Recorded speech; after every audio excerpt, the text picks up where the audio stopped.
Good morning all of you. कल हमने हमारी जो लास्ट क्लास हुई थी उसमें मुर्गी पालन के जो विधियां हैं, कैसे उनको पाला जाता है, इसके बारे में कल हमने चर्चा की थी। और कल हमने सबसे पहली विधि जो थी पिंजरा विधि, उसके बारे में चर्चा की थी।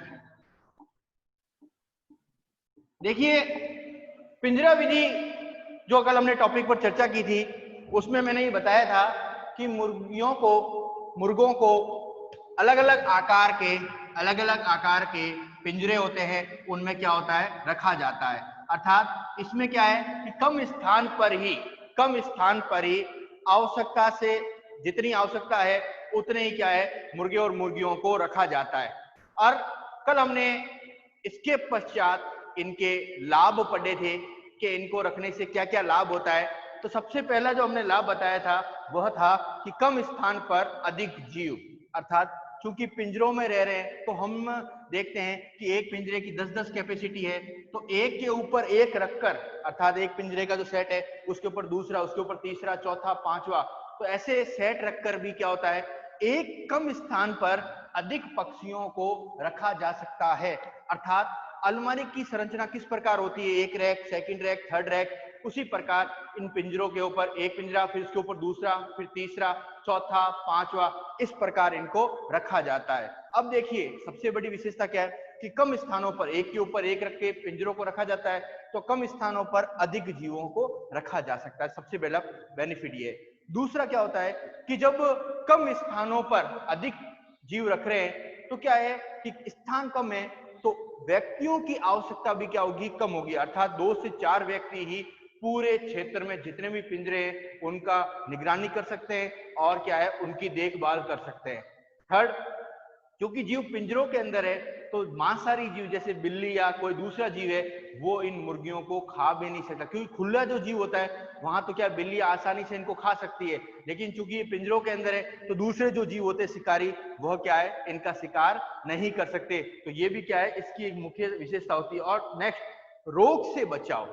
कहने का मतलब क्या है कि जब पिंजरों में अलग अलग पिंजरों में जीव रह रहे हैं और प्रत्येक पिंजरों में एक निश्चित मात्रा में ही जीव है, तो होता क्या है कि अगर जीव एक साथ सारे रह रहे हैं तो क्या होगा, अगर एक जीव को कोई रोग हो जाता है तो वो उस स्थान पे पाए जाने वाले सभी जीवों में फैल जाएगा। फॉर एग्जाम्पल, अगर पिंजरा विधि का उपयोग नहीं करूं, मैं मानूं एक ये स्थान है, यहाँ पर अगर 500 मुर्गे और मुर्गियां रह रही है और किसी एक जीव को अगर कोई रोग हो जाता है तो उसका संक्रमण इन सभी जीवों में फैल सकता है। लेकिन पिंजरा विधि में क्या, इसके उलट। क्यों? क्योंकि मैं प्रत्येक पिंजरे के अंदर जीवों की निश्चित क्वांटिटी ही रख रहा हूं। अगर इसके अंदर 10 रखा, इसमें 10 रखा, इसमें 10। अब सपोज बीच वाले पिंजरे में कोई जीव संक्रमित हो गया, अर्थात बीमार हो गया है, तो इसका मतलब क्या है कि सिर्फ 10 जो 9 दूसरे सदस्य हैं उनको ही नुकसान हो सकता है, बाकी जो सदस्य है उनको कोई नुकसान नहीं होगा। तो ये भी क्या है इनकी सबसे बड़ी विशेषता होती है। लेकिन हम जानते हैं कि जिस चीज की लाभ होते हैं उसका हमेशा हानि भी होते हैं। देखिए, पिंजरा विधि के कुछ लाभ तो हैं, कल हमने पढ़ लिए, लेकिन कुछ इनकी हानियां हैं जिनकी चर्चा आज हम करेंगे।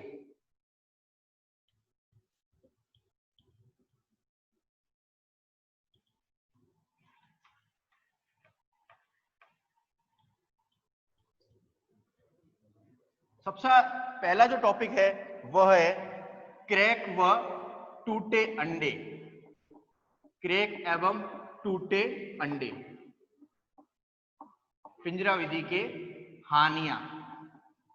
अब देखिए, हम जानते हैं कि हमने ये कहा कि हमने 10-10 पक्षियों का, 10-10 जीवों का सेट रखा, लेकिन हम जानते हैं कि जब एक निश्चित स्थान पर सारे जीव बिल्कुल फिक्स रह रहे हैं, अर्थात उनके लिए कोई ज्यादा स्थान है नहीं, तो वहां पर जब मुर्गियां अंडे देती है तो कई बार भूलवश या तो अंडा लुढ़क कर पिंजरे से टकरा जाएगा या कोई दूसरा जीव है उसको गलती से अगर हल्का सा भी प्रहार कर दे तो उस कंडीशन में क्या होगा, वह अंडे टूट जाते हैं, अर्थात उनमें वापस वो अंडे कोई काम के नहीं रहते हैं। तो सबसे जो बड़ी आर्थिक हानि होती है वो क्रैक और टूटे अंडों से ही होती है, क्योंकि जैसे ही मुर्गी ने अंडा दिया तो मुर्गी क्या करेगी, उसको उष्मायन देगी, हीटिंग देगी, और कई बार स्थान कम होने के कारण, क्योंकि देखिए वहां पर एक लिमिट स्थान है, अब ज्यादा स्थान नहीं है, कम स्थान होने के कारण कई बार अंडे क्या हो जाते हैं, टूट जाते हैं, अर्थात उनमें क्रैक या दरार पड़ जाती है, जिससे भी क्या होता है, इस मुर्गी पालन को आर्थिक हानि उठानी पड़ती है।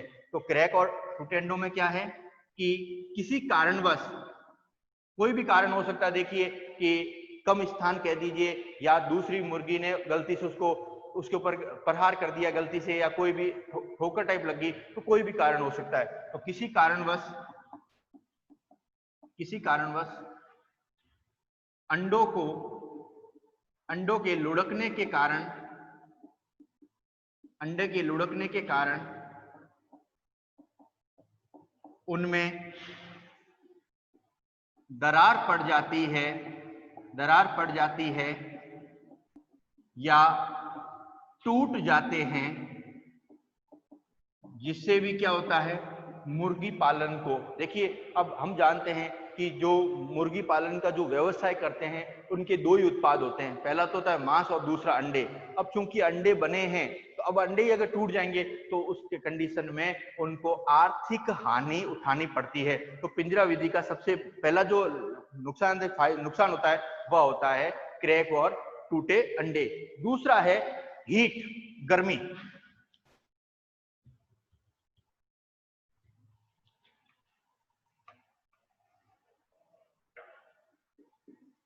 हीट, या इसको मैं कह सकता हूं गर्मी। अब देखिए, चूंकि पिंजरा विधि के अंदर एक पिंजरे में लगभग 10 पक्षियों को, अलग अलग पक्षियों को रखा जाता है, तो हम जानते हैं कि मुर्गी खुद के शरीर से भी क्या होती है, उष्मा निकलती है। एक तो खुद के शरीर से उष्मा निकल रही है, और दूसरा वो अगर एक ही स्थान पर बार बार बैठे रहेंगे, और चूंकि पिंजरा विधि में क्या होता है कि हवा की उचित व्यवस्था नहीं होती है, क्योंकि पिंजरों को एक के ऊपर एक रखा हुआ है, और हम जानते हैं अगर टेम्परेचर बाड़मेर जैसे की बात करूं तो बहुत ज्यादा हाई रहता है। उस कंडीशन में क्या होता है, अत्यधिक गर्मी के कारण भी क्या होता है, मुर्गियों को रहना भी संभव नहीं होता है। तो सेकंड जो सबसे बड़ा नुकसान होता है वो होता है हीट और गर्मी। हीट और गर्मी का कहने का क्या मतलब है, क्योंकि सबसे बड़ी जो समस्या पहली आती है वो तो मुर्गियों में खुद में होती है, क्योंकि मुर्गियां जब एक दूसरे पास रहती है, अर्थात मुर्गियां एक दूसरे के पास रह रहे हैं, तो उनके शरीर से भी क्या होता है, उष्मा का त्याग होता है। दूसरा, जो स्थान है वहां पर भी क्या होती है, सूर्य का प्रकाश भी पड़ता रहता है, और जब सूर्य का प्रकाश कंटिन्यू उसी स्थान पर गिरता रहेगा तो वहां का जो कमरा है उसका तापमान बहुत ज्यादा हो जाएगा, और मुर्गी जो है वो लगभग 20 से 25 डिग्री सेंटीग्रेड तापमान पर ही रह सकती है। उस कंडीशन में सभी मुर्गियों को इस हीट से बचाना संभव नहीं होता है। तो उस कंडीशन में क्या होगा कि ये हीट और गर्मी के कारण भी क्या होता है, मुर्गियां कई बार अकाल मृत्यु को प्राप्त कर लेती है, और जब मुर्गियां मरती है तो उससे भी क्या होता है, इस व्यवसाय को आर्थिक हानि उठानी पड़ती है। तो ये हमारा सेकंड पॉइंट है, हीट या गर्मी। थर्ड जो हमारा पॉइंट है वो सबसे इंपॉर्टेंट है, वह है तनाव, टेंशन। देखिए तनाव इंपॉर्टेंट पॉइंट है। अब तनाव में क्या होता है कि पिंजरा विधि के अंदर मुर्गियों को जब रखा जाता है तो उनको हिलने का भी स्थान नहीं होता है, अर्थात वो बिल्कुल एक जगह, जिस जगह स्थिर है वो उसी जगह स्थिर रहती है, अर्थात वह थोड़ा आगे या पीछे या किसी दूसरे स्थान पर नहीं जा सकती। अब जब एक ही स्थान पर जीव बार बार एक ही स्थान पर बैठा रहेगा तो हम जानते हैं उसमें स्ट्रेस या तनाव बहुत ज्यादा हो जाता है। अब जब स्ट्रेस या तनाव बहुत ज्यादा हो जाएगा तो उस कंडीशन में क्या होता है, जीव चिड़चिड़ा हो जाता है, और जब चिड़चिड़ा हो जाएगा तो उससे भी क्या होता है, मुर्गी पालन को बहुत आर्थिक हानि उठानी पड़ती है, क्योंकि जब जीव चिड़चिड़ा तनाव में होता है तो उसमें कोई ना कोई क्या होता है, रोग हो जाता है। तो कहने का क्या मतलब है कि पिंजरा विधि में मुर्गियों या मुर्गे के रहने के लिए जो स्थान होता है वो बहुत फिक्स होता है, अर्थात स्थान तो है लेकिन वो एक स्थान पर बिल्कुल फिक्स हो जाते हैं। उस कंडीशन में क्या होता है, वह ना तो आगे हिल सकते हैं और ना ही क्या है वो पीछे हिल सकते हैं। और उस कंडीशन में जब एक ही स्थान पर वो काफी देर, काफी दिनों तक बैठे रहते हैं तो उस कंडीशन में उसमें स्ट्रेस या तनाव हो जाता है, और तनाव के कारण वह व्यवहार में चिड़चिड़े हो जाते हैं। तो उससे भी क्या होता है, मुर्गी पालन को आर्थिक हानि उठानी पड़ती है। और चौथा जो कॉमन है वह है कैनाबोलिज्म। कैनाबोलिज्म। देखिए, ये जो कैनाबोलिज्म प्रक्रिया है, यह क्या है कि यह भी सामान्यतः तनाव के कारण ही उत्पन्न होती है। अर्थात तनाव जब होता है उसी कारण क्या होगी, यह प्रक्रिया उत्पन्न होती है। अब होता क्या है कि जब मुर्गी या मुर्गा, विशेष तौर से अगर मैं मुर्गी की बात करूं, एक स्थान पे काफी देर से बैठा है, उसको हिलने के लिए कोई स्थान नहीं मिल रहा है, तो उस कंडीशन में क्या होगा, हम जानते हैं सबसे पहले तनाव होता है। तनाव होगा, स्ट्रेस बढ़ेगा, वो चिड़चिड़ा हो जाएगा, और चिड़चिड़ा होने के बाद क्या करेगा, कैनाबोलिज्म प्रक्रिया आती है। कैनाबोलिज्म प्रक्रिया में क्या होता है, वह अपने ही दूसरे सदस्यों को बार बार चोंच द्वारा मारता रहता है। अर्थात अपने ही जाति के जो दूसरे सदस्य होते हैं उस पर क्या करता है, दूसरे सदस्यों को चोंच मारता रहता है, और तब तक मारता रहता है जब तक कि उससे उसकी मौत ना हो जाए। अर्थात उसको ये आभास ही नहीं होता, अर्थात इतना टेंशन में वो जीव चला जाता है कैनाबोलिज्म प्रक्रिया में कि वह उस पिंजरे में रहने वाले जीवों को एक दूसरे जीव बार बार चोंच मारते रहे। अब होता क्या है कि इसका सबसे बड़ा नुकसान क्या है कि अगर एक पिंजरे में मान लीजिए 10 जीव है, उसमें अगर किसी 4 या 5 जीव को कैनाबोलिज्म हो गया तो सदस्य आपस में ही चोंच मारते रहते हैं, और इस प्रक्रिया में क्या होता है, इस प्रक्रिया में ऐसी कंडीशन आती है कि जीव एक दूसरे को ही मारते रहते हैं। अब इस प्रक्रिया का हल क्या है, इसका भी मैं आपको बता देता हूं। जब बार बार जीव एक दूसरे को चोंच मारते हैं, अर्थात बहुत तनाव स्ट्रेस में चले जाते हैं, हम जानते हैं जब तनाव बहुत ज्यादा होता है तो कुछ देर के लिए रिलैक्स होना अर्थात आराम करना जरूरी होता है। तो जब मुर्गी पालन में कोई जीव कैनाबोलिज्म स्टेज में चला जाता है, अर्थात कैनाबोलिज्म स्टेज में चला गया और वो बार बार चोंच मार रहा है, उस कंडीशन में क्या होता है कि जीवों को कुछ देर के लिए अलग स्थानों पर रखा जाता है। अर्थात कहने का मतलब क्या है, उस कंडीशन में जीवों को, जो जीव कैनाबोलिज्म का शिकार हो गए हैं, उन जीवों को अलग कमरों में रखा जाता है। और जब उन जीवों को अलग कमरों में काफी दिनों तक रखा जाता है तो धीरे धीरे क्या होगा, उनका कैनाबोलिज्म भी कम होगा और तनाव कम होगा। क्योंकि ये किस कारण हो रहा है, ये इसलिए हो रहा है कि रहने के लिए क्या है, सीमित स्थान है। अब सीमित स्थान है, जीव हिल नहीं सकता, तो उस कंडीशन में क्या होता है, कैनाबोलिज्म रोग हो जाता है। और सबसे जो लास्ट है वह है cage layer farming. Cage layer farming, CLF। देखिए, ये एक बीमारी होती है जिसको हम कॉमन भाषा में कहते हैं लकवा। आपने लकवा शब्द बहुत बार सुना होगा, तो मुर्गियों में भी लकवा रोग हो जाता है। अब केज लेयर फेटिंग में क्या होता है कि केज का मतलब होता है पिंजरा, लेयर फेटिंग अर्थात जीव एक ही स्थान पर कैद है बार बार, क्योंकि वो हिल भी नहीं पा रहा है, एक ही स्थान पर कैद है, तो कई बार तनाव ना होकर केज लेयर फेटिंग रोग हो जाता है। अब केज लेयर फेटिंग में क्या होता है कि जीव जब एक ही स्थान पे बार बार एक ही स्थान पे फिक्स हो गया है तो उसको लकवा रोग हो जाता है, अर्थात उसके शरीर का कुछ हिस्सा काम करना बंद कर देता है, तो उस कंडीशन में केज लेयर फेटिंग होता है। तो कहने का मतलब क्या है कि हमने कल पिंजरा विधि के लाभ पढ़े थे, आज हम उनकी हानियां पढ़ रहे हैं। तो सबसे पहली जो मैंने हानि बताई थी वो था क्रैक या टूटे अंडे। कहने का मतलब अगर दूसरा जीव उन अंडों पर बैठ जाएगा या उनको नुकसान किसी कारणवश पहुंचता है तो अंडे क्या होते हैं, टूट जाते हैं। दूसरा था हीट या गर्मी, अर्थात मुर्गियों के शरीर से भी गर्मी निकलती है और साथ में वातावरण की भी गर्मी होती है, उससे भी क्या होता है, बहुत ज्यादा गर्मी जब उस कमरे में होती है तो मुर्गियों में रहना संभव नहीं है। तीसरा होता है तनाव। एक ही स्थान पर जब जीव फिक्स है तो वो बार बार चिड़चिड़ापन हो जाता है। चिड़चिड़ापन या वह क्या है कि तनाव का, स्ट्रेस का क्या होता है, शिकार हो जाता है। उसके बाद कैनाबोलिज्म, ये 1 नंबर का पर्सन, कई बार ये दोनों 1 नंबर का पर्सन आए हुए, ध्यान रखना। कैनाबोलिज्म क्या है, तो कैनाबोलिज्म में क्या होता है कि जीव बहुत ज्यादा स्ट्रेस में चला जाता है तो वह अपने ही जाति के दूसरे सदस्यों को बार बार चोंच मारता रहता है, और तब तक मारता है जब तक या तो उसकी मौत ना हो जाए, ऐसे खून निकलना शुरू नहीं हो जाए, अर्थात उसका जो तनाव है बहुत ऊपरी स्तर पर चला गया है। अब वो जब तक उसको आराम की आवश्यकता नहीं होगा, अर्थात वो शांत नहीं होगा, तब तक वो कंटिन्यू उसको मारता ही रहता है। उस कंडीशन को कैनाबोलिज्म कहते हैं। केज लेयर फेटिंग क्या है, एक स्थान पर फिक्स होने के कारण, क्या है कि कई बार जीवों को लकवा भी हो सकता है। तो ये भी क्या है, इसकी एक विशेषता है। अब आता है केज विधि में प्रबंध व्यवस्था अर्थात मैनेजमेंट किस प्रकार किया जाए। देखिए हमने पिंजरा विधि पढ़ ली कि पिंजरों में एक के ऊपर एक, फिर उसके लाभ पढ़े कल, आज हम उसकी हानियां पढ़ रहे हैं। अब देखिए ये पिंजरा विधि होती कहाँ है, अब इसके बारे में हम चर्चा करते हैं कि पिंजरा विधि की प्रबंध व्यवस्था।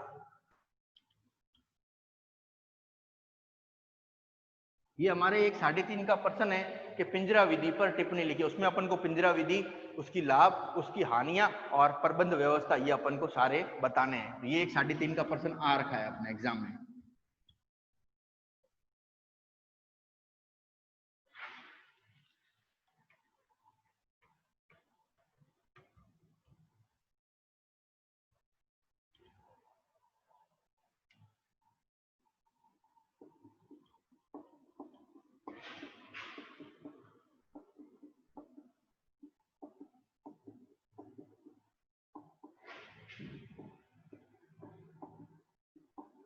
देखिए हमारा नेक्स्ट टॉपिक है पिंजरा विधि की प्रबंध व्यवस्था। देखिए पिंजरा विधि का जो उपयोग है वह आज से लगभग कई साल पहले, अर्थात मैं बात करूं 10 से 20 साल पहले, जब हम जानते हैं कि ना तो इतनी उचित हवा की व्यवस्था थी, ना ही जो इसका मुर्गी पालन करते थे उनको इतनी जानकारी होती थी, इस कारण वो पिंजरा विधि का उपयोग करते थे।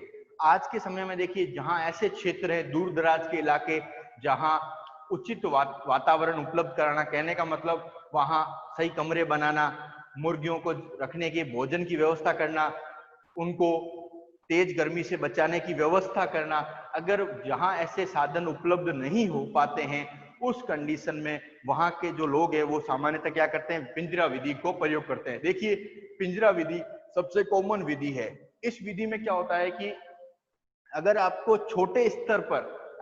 छोटे स्तर पर मुर्गी पालन करना है तो पिंजरा विधि काम आती है। लेकिन अगर आपको बड़े स्तर पर व्यापार करना है, अर्थात आपको बड़ा लाभ कमाना है, तो उस कंडीशन में ये विधि काम नहीं आ पाती। कारण क्यों है, क्योंकि इसमें क्या होता है, जंतु बार बार एक ही स्थान पर रहता है तो वो बीमार होता है। अब अपन को पता है कि बीमार होने के बाद उसका सही इलाज कराना भी पूरा कराना पड़ता है। तो इसीलिए क्या है कि इसका जो मुख्य उपयोग है वह छोटे स्थानों पर, अर्थात जहां अपन को 100 से 500 मुर्गियों का पालन पोषण करना है, वहां तो हम पिंजरा विधि का कर सकते हैं। अगर कहें कि भाई 10 से 20 हजार मुर्गियों का पालन पोषण करना है तो वहां ये विधि काम नहीं आती, क्योंकि अगर 10 से 20 हजार मुर्गे या मुर्गियों को अगर अपन पिंजरे में रखेंगे तो ये विधि काम नहीं आएगी। अब आता है जो व्यक्ति इनका व्यापार कर रहे हैं उनके लिए क्या क्या प्रबंध की व्यवस्था होती है, हमारे साथ में क्वेश्चन, अब उनकी चर्चा करते हैं। तो सबसे पहली जो व्यवस्था होती है वह होती है पोषण व्यवस्था। पोषण व्यवस्था देखिए पिंजरा विधि के अंदर जब भी हम मुर्गियों का पालन पोषण करते हैं तो सबसे बड़ी क्या होती है कि भोजन का उस स्टॉक होना आवश्यक होता है, अर्थात जीव को पूरा भोजन मिलना जरूरी होता है। और ऐसा नहीं है कि जीव को भोजन ही नहीं मिले, या ये ऐसा भी नहीं हो कि एक जीव को तो भोजन मिल रहा है दूसरा जीव को भोजन ना मिले। तो पोषण व्यवस्था के तहत प्रत्येक जीव को एक निश्चित मात्रा में भोजन उपलब्ध होना चाहिए। और मुर्गी जो जीव होते हैं ये दिन में 3 से 4 बार खाते हैं, अर्थात 3 से 4 बार इनके लिए भोजन की उचित व्यवस्था होनी चाहिए। ऐसा नहीं हो कि किसी दिन भोजन नहीं हो और उनको भोजन नहीं कराया। तो इस चीज का भी इसमें सबसे बड़ा मैनेजमेंट में ध्यान रखा जाता है कि जीवों को भोजन कराने के लिए, भोजन के लिए प्रचुर मात्रा में भोजन अर्थात उसका स्टॉक उपलब्ध होना चाहिए। सेकंड, जंतु को दिन में 3 से 4 बार भोजन की आवश्यकता है, उतना भोजन होना चाहिए। अब सबसे बड़ी विशेषता क्या है कि मुर्गियां जो होती है वो निश्चित मात्रा में ही खाती है, तो जितनी मात्रा की आवश्यकता है उतनी ही मात्रा को डालना चाहिए। ये भी पोषण व्यवस्था के अंतर्गत आता है। कहने का मतलब क्या है, अगर सपोजेड मुर्गियों को 10 मुर्गियों को खाने के लिए 100 ग्राम दाने की ही आवश्यकता है तो 100 ग्राम दाना ही तोल के डालना है। ऐसा नहीं है कि वहां अपन ने अगर 1 किलो दाना डाल दिया तो वो दाना फिर कोई काम का नहीं है, क्योंकि जब वो दाना अगर जमीन पे गिरेगा वहीं वो अपने मल का जब त्याग करेगी तो वो ऐसा भोजन वो फिर नहीं खा पाएगी। तो कहने का मतलब जितने उसको भोजन की आवश्यकता है उतना ही भोजन उनको उपलब्ध होना चाहिए। नेक्स्ट, भोजन करते समय इस चीज की भी व्यवस्था होनी चाहिए, निगरानी होनी चाहिए कि जीव भोजन कर रहा है। देखिए हम जानते हैं कि जब जीव बीमार हो जाता है, अर्थात एक पिंजरे के अंदर 10 से 20 जीव है, अब कोई जीव बीमार हो गया है तो हम जानते हैं जब कोई बीमार होता है, एक कॉमन भाषा में बात करूं तो जीव भोजन नहीं करता है। अब सपोज एक पिंजरे के अंदर 10 मुर्गे मुर्गियां हैं, उनमें से कोई बीमार हो गई है मुर्गी, अब मुर्गी बीमार हो गई है तो भोजन नहीं करेगी। अब भोजन नहीं कर रही है और अगर उसका ध्यान नहीं रखा तो क्या होगा, बार बार भोजन नहीं करने से उसको उल्टी या दस्त की शिकायत होगी और लास्ट में हो सकता है उसकी मौत हो जाए। तो कहने का मतलब जो मुर्गी पालन करते हैं उन्हें समय समय पर सभी मुर्गे या मुर्गियों की जांच करनी पड़ती है, अर्थात देखना पड़ता है कि कौन मुर्गी ऐसी है कि जो भोजन नहीं कर रही है। तो पोषण व्यवस्था का मतलब क्या है, सभी जीवों को मतलब मुर्गियों को, सभी जीवों को समय पर भोजन उपलब्ध करवाना,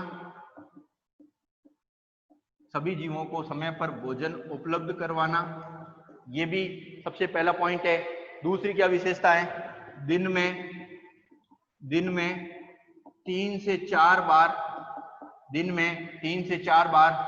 भोजन उपलब्ध करवाना,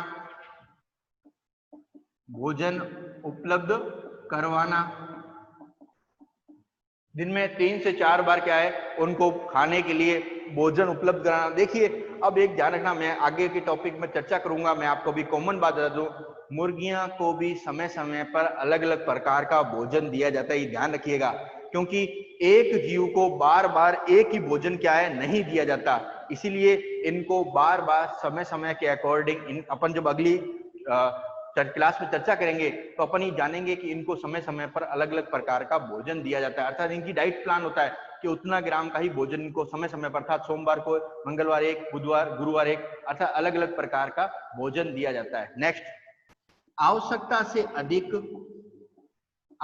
से अधिक भोजन नहीं देना है। तो नेक्स्ट जो विशेषता क्या है कि आवश्यकता से अधिक, अर्थात जितनी आवश्यकता है उतना आपने भोजन दे दिया, उससे अधिक भोजन क्या है नहीं देना है। नेक्स्ट जो सब विशेषता है कि बीमार मुर्गियों की जानकारी रखना। और अब जानकारी रखने का मतलब क्या है कि ऐसी बीमार मुर्गियां जो भोजन नहीं कर पा रही है तो उनकी क्या करना, जानकारी रखना। तो सबसे पहली क्या व्यवस्था है, पोषण व्यवस्था या भोजन उपलब्ध कराना।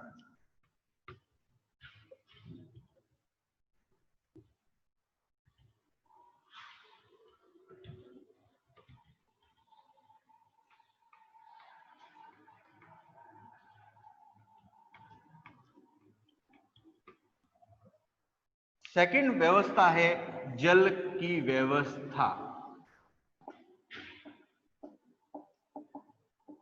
देखिए ये कॉमन पॉइंट है और हमें सारे पॉइंट ही पढ़ने हैं, क्योंकि इनके अंदर की, वैसे मैंने आपको नोट्स उपलब्ध करा दिए हैं, आपको इन पॉइंटों को ही पढ़ना और इस पॉइंटों को लैंग्वेज में लिखना है। अब देखिए पहला अपने कहा भोजन की व्यवस्था और सेकंड क्या है, जल की व्यवस्था। अब देखिए मुर्गियों को समय समय पर स्वच्छ जल की व्यवस्था करनी चाहिए, अर्थात जो उनके जल के जो बर्तन हैं उनको समय समय पर धोना, ताकि उसमें किसी प्रकार के जीवाणु या कोई अन्य रोग के फैलने की क्या हो, व्यवस्था नहीं हो, अर्थात कोई रोग फैलने की संभावना नहीं होनी चाहिए। इसीलिए मुर्गियों के जो भी बर्तन हैं उनमें स्वच्छ जल भरना और उनको समय समय पर धोकर बार बार परिवर्तित करना, अर्थात एक ही बर्तन का बार बार उपयोग नहीं करना, अर्थात एक बर्तन का उपयोग हो रहा है तो उसको धो के अच्छी तरह रखना और उनको स्वच्छ जल उपलब्ध कराना। अगर उनको स्वच्छ जल उपलब्ध नहीं हुआ तो उनमें बीमारियां फैलने की संभावना सबसे ज्यादा होती है। तो सेकंड पॉइंट क्या है, जल की व्यवस्था करना। थर्ड है प्रकाश की व्यवस्था करना।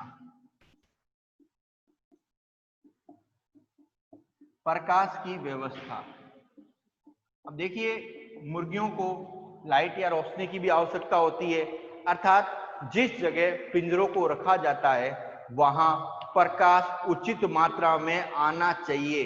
अर्थात प्रकाश की जो निश्चित मात्रा उस कमरे में आनी चाहिए। लेकिन इस बात का भी ध्यान रखना है कि प्रकाश की जो मात्रा है वो ज्यादा नहीं हो, अर्थात ऐसा नहीं हो कि उस कमरे को पूरा हीटिंग कर दे, गर्म कर दे, तो वो भी हमारे लिए क्या होगा, नुकसानदायक होगा।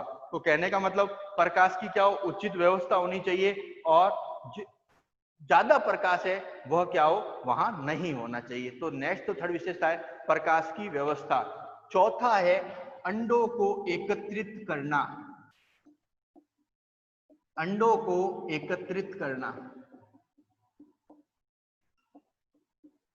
देखिए, अंडों को एकत्रित करने का मतलब क्या है कि जैसे ही मुर्गियां अंडे दे रही है, अब उनको एक निश्चित समय के पश्चात भी एक इकट्ठा करना भी जरूरी होता है।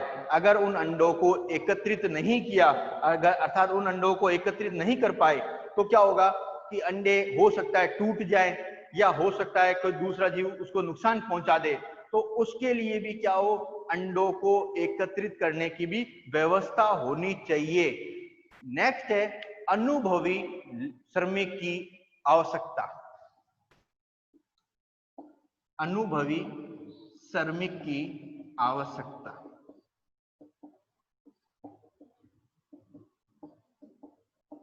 अनुभवी श्रमिक की आवश्यकता। अब देखिए, अनुभवी श्रमिक का मतलब क्या है, क्योंकि हम बता रहे हैं कि भाई बात कि मुर्गियों को रहने के लिए व्यवस्था होनी चाहिए, उनको भोजन इतना उपलब्ध होना चाहिए, ये अलग अलग प्रकार के भोजन उपलब्ध होने चाहिए, जल स्वच्छ होना चाहिए, प्रकाश की व्यवस्था होनी चाहिए, अंडों को कब एकत्रित करना है ये भी उसको जानकारी होनी चाहिए। तो कहने का मतलब क्या है कि जब ऐसा व्यापार कोई कर रहा है, तो वहां काम करने वाला जो व्यक्ति होगा वह अनुभवी होना चाहिए, अर्थात उसको अनुभव होना चाहिए काम करने का। अगर किसी नए व्यक्ति को लगा दिया जिसको मुर्गी पालन का नॉलेज ही नहीं है, तो हो सकता है वो सही समय पर सही कार्य नहीं कर पाए। इसीलिए अनुभवी श्रमिक की आवश्यकता होती है। उस अनुभवी श्रमिक को पता होना चाहिए कि भाई मुर्गी बीमार है, तो कौन, क्योंकि बीमारियां जब आती है तो उनके अलग अलग लक्षण होते हैं मुर्गी पालन में, हम आगे चर्चा करेंगे। तो उनको पता होना चाहिए अगर मुर्गी की ये बीमारी है, ये लक्षण है, तो कौन सा रोग हो सकता है, मुर्गी को इस उपचार के लिए कौन सी दवाई देनी जरूरी है। बीमार अगर तनावग्रस्त मुर्गी है तो उसको किस कमरे में रखना है, उसको कैसे उसका तनाव कम करना है, कैसे उसको भोजन उपलब्ध कराना है, ये सारी चीजों की जो होती है वो क्या होगी, वह अनुभवी व्यक्ति द्वारा ही क्या होगी, संपन्न हो पाएगी। तो नेक्स्ट जो सबसे इंपॉर्टेंट पॉइंट है वह है अनुभवी श्रमिक की आवश्यकता। नेक्स्ट है मुर्गी की खाद्य व्यवस्था।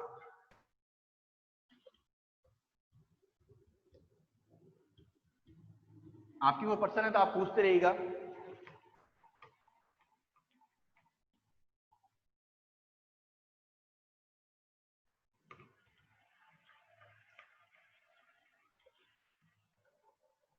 नेक्स्ट है मुर्गी की खाद्य व्यवस्था।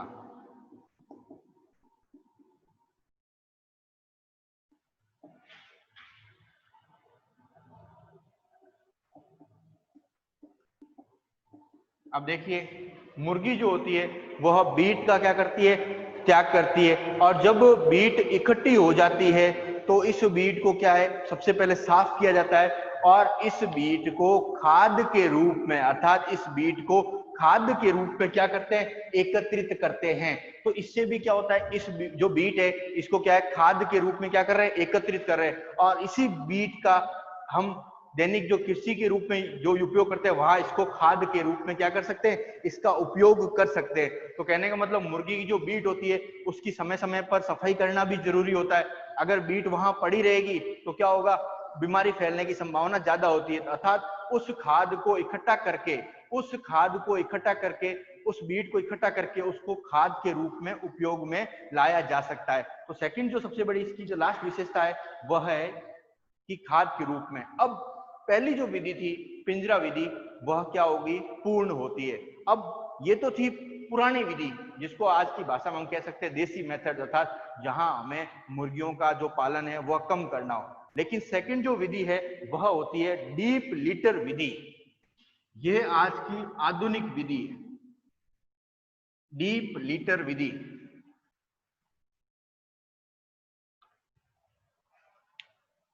डीप लीटर विधि अब देखिए मैं आपको एक छोटा सा पहले वर्ड समझा देता हूं, लीटर क्या होता है, क्योंकि ये 1 नंबर का प्रश्न 2011-12 में आ चुका है कि लीटर क्या होता है। और हम इसको बेसिकली प्रश्न आया था कि लीटर क्या होता है, और हम कॉमनली भाषा में ये समझ लेते हैं कि कोई जैसे दूध तोलते हैं कि 1 लीटर अपन ने कह दिया, 2 लीटर कह दिया, उस अकॉर्डिंग था वो। लीटर ये नहीं है। होता क्या है कि मुर्गी पालन का जब बड़े आकार के व्यापार किया जाता है, अर्थात डीप लीटर का मतलब है आधुनिक विधि, जहां मुर्गी पालन का बहुत ज्यादा व्यवसाय करना है, तो हम जानते हैं कि सबसे बड़ी जो समस्या आती है वह आती है मुर्गी की अपशिष्ट पदार्थ अर्थात बीट। अब क्या होता है कि जब बीट एक ही स्थान पर इकट्ठी होती रहती है बार बार, तो वहां पर क्या होता है, गंदगी फैलने की संभावना बहुत ज्यादा होती है, और जब वहां गंदगी हो रही है तो वहां रोगाणु भी क्या होंगे, ज्यादा फैलेंगे। तो ऐसी समस्याओं का हल करने के लिए डीप लीटर विधि का उपयोग किया जाता है। अब डीप लीटर विधि में क्या करते हैं कि कमरे के निचले फर्श पर, अर्थात कमरे का जो निचला फर्श है उस पर क्या करते हैं, 5 से 6 इंच 5 से 6 इंच भूसा कह सकते हैं, या हम लकड़ी का बुरादा कह रहे हैं, भूसा या लकड़ी के बुरादे की क्या करते हैं, परत बिछा देते हैं। अर्थात जो कमरा है उसकी जो निचली सतह है उस पर क्या होते हैं कि हम लकड़ी का बुरादा या भूसे की क्या करते हैं, 5 से 6 इंच परत बिछा देते हैं। इसी परत को लीटर कहते हैं। ध्यान रखिए, वापस रिवाइज करा रहा हूं, इसी परत को क्या कहते हैं, लीटर कहते हैं। तो अब हमारा जो टॉपिक था लीटर क्या है, तो लीटर का मतलब क्या है कि मुर्गी पालन के अपशिष्ट पदार्थों को हटाने के लिए, अर्थात बार बार सफाई करना संभव नहीं होता है, तो उस कंडीशन में क्या करते हैं कि इसके निचले परत पर, ये देखिए 1 नंबर का प्रश्न आ चुका है, लीटर क्या है, तो निचले परत पर निचले परत पर भूसे की या लकड़ी के बुरादे की परत बिछा दी जाती है, जिससे क्या हो, अपशिष्ट जो पदार्थ हो वह इस भूसे पर या लकड़ी के बुरादे पर गिरे। अब देखिए इसे ही क्या कहते हैं, लीटर कहते हैं। अब क्या करते हैं कि जो इसका पालन पोषण कर रहे हैं वो क्या करते हैं, इस भूसे को बार बार परिवर्तित करते रहते हैं, अर्थात जो नीचे की लेयर है लकड़ी के भूसे की या बुरादे की, उसको ऊपर ले आना, ऊपरी परत को नीचे ले जाना, अर्थात बार बार इनकी परत चेंज करते रहते हैं, जिससे क्या हो, सभी परतों में बीट क्या हो, अलग अलग टाइम पे एकत्रित होती रहे, जिससे उस जगह गंदगी ना हो और ना ही क्या हो, दुर्गंध हो, अर्थात बदबू नहीं होनी चाहिए। अब इस प्रक्रिया को कम से कम 5 से 7 महीने तक 5 से 7 महीने तक चलाया जाता है, अर्थात 5 से 7 महीने तक ये भूसे को बार बार ऊपर से नीचे किया जाता है। और अंत में देखिए, अंत में ये भूसा लाभदायक भी होता है। जब ये 5 से 7 महीने में बार बार परिवर्तित करते हैं तो हम जानते हैं कि अब इसमें क्या है, बीट हो गई और भूसा या लकड़ी का बुरादा है, इस जो अपशिष्ट पदार्थ है उनको बाद में को खाद के रूप में उपयोग लेते हैं, और इसी खाद को खेतों में छिड़का जाता है। तो कहने का मतलब क्या है कि इस लीटर प्रक्रिया द्वारा सबसे जो इंपॉर्टेंट फायदा क्या होता है, एक तो अपशिष्ट पदार्थ इकट्ठे नहीं होते, दूसरा जहां मुर्गियां रह रही है वहां किसी प्रकार की दुर्गंध पैदा नहीं होती, तीसरा उनको रहने के लिए जो एक कोमल आवरण है, अर्थात उनको रहने के लिए कोमल आवरण उपलब्ध है, क्योंकि लकड़ी का भूसा या भूसा या हम लकड़ी का बुरादा देखते हैं तो अपन जानते हैं उसके ऊपर आराम से बैठ भी सकता है कोई जीव, तो एक उनको कोमल आरामदायक स्थान भी उपलब्ध होता है। और जब इस भूसे को बार बार हम परिवर्तित कर रहे हैं लकड़ी के बुरादे को, और लास्ट में इसको हम खेतों के रूप में उपयोग कर लेते हैं, तो ये हमारा लीटर वर्ड था। और इससे आगे के जो टॉपिक है अब हम अगली क्लास में चर्चा करेंगे।